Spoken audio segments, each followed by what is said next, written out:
Maruja are an experimental post/jazz rock band from Manchester. Their sound sends shockwaves to anyone who comes in contact with it. Their sound is pummeling and uncompromising, yet it has this tinge of hypnotic optimism that guides the listener through its many soundscapes. A perfect example of that is their debut EP that came out earlier this year, Knocknarea. Within the layers of abrasive noise and wailing saxophone solos, there's a story hidden beneath the rubble. A story about connection.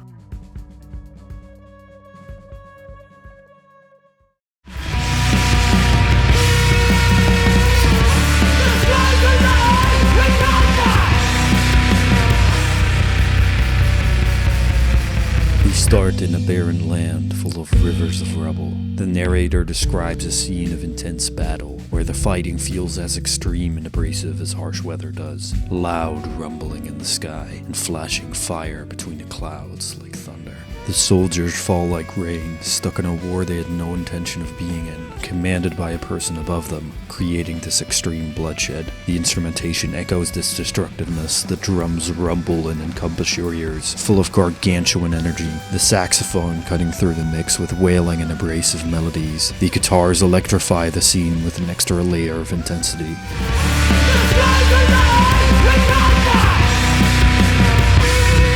The feeling of an uncompromising and destructive battle is almost inconceivable. The people caught in a crossfire are witnessing something beyond their control, beyond their wildest nightmares. Everything in their life that they held dear has been taken from them, their home, their family ripped away in mere seconds of battle. The narrator reaches out to these people. Even when all hope seems lost, don't lose your vision.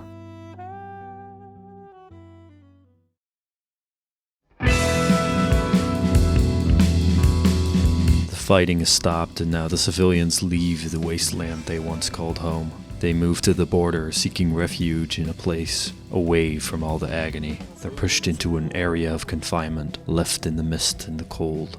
In their form of shelter, they reminisce about their home and the battle that laid waste to it. The instrumentation is softer with a lot more room to breathe, but there is clearly a lot of tension in here, like something could, at any moment, break loose. The hope that the civilians had before shatters yet again. They're refused to cross the border. Described in the lyrics as their wings breaking in distrust, essentially ripping away their ability to fly, their control. And before they can acclimate to their situation, the horrors of battle start once again. As bombs, they rain again and again. No ounce of shame, no change of face. The instrumentation turns aggressive again like in the first track. The feeling of anguish and destruction returns. Within the noise, the narrator screams out their frustration with the people in charge.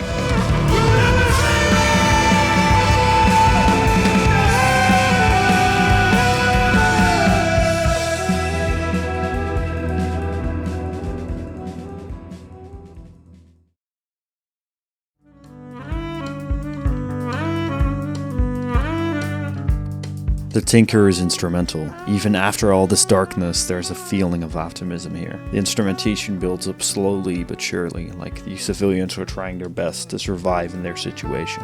Fixing everything they can, rebuilding the civilization they once inhabited. Essentially tinkering away at anything that's left, trying to repair the lives they lost. In this era of extreme sadness, the people caught in the crossfire find themselves helping and connecting with one another to return their wings, their control.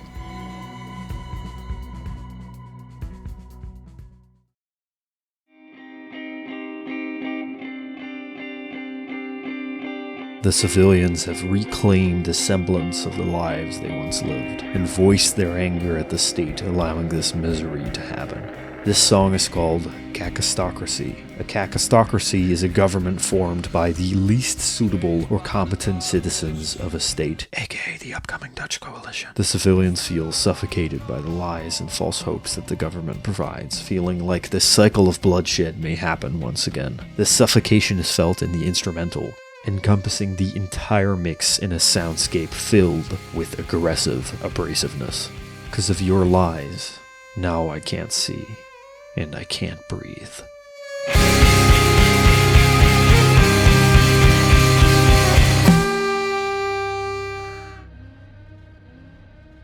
This is Knocknarea's cover. It features two men standing on telephone poles. This cover, along with the single covers for Knocknarea, were photographs taken by the saxophone player's great-grandfather between 1920 and 1978. The telephone poles reappear in all of the single covers. Thunder's cover shows people in an ice cream shop reacting to the destruction described in the track, with the telephone pole right behind a point of destructive impact. The telephone pole returns again in the blind spot cover. Now it is in the background of a group of civilians trying to make the best of their situation.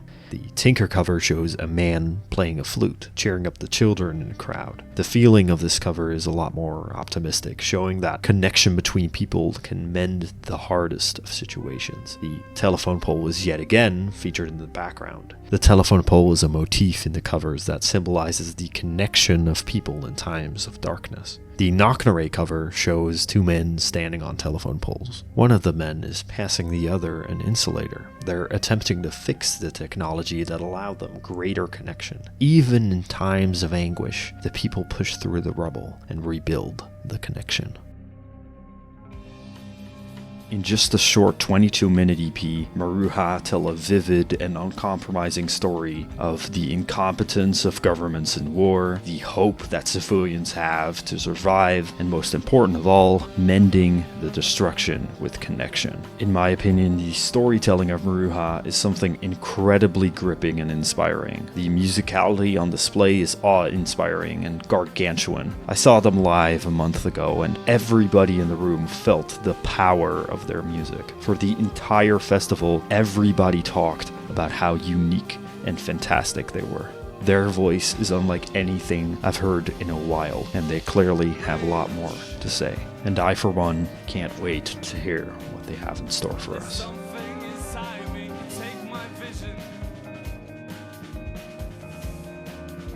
As I stumble so blindly through TED Talks, my inner shrink makes this monologue my soundtrack.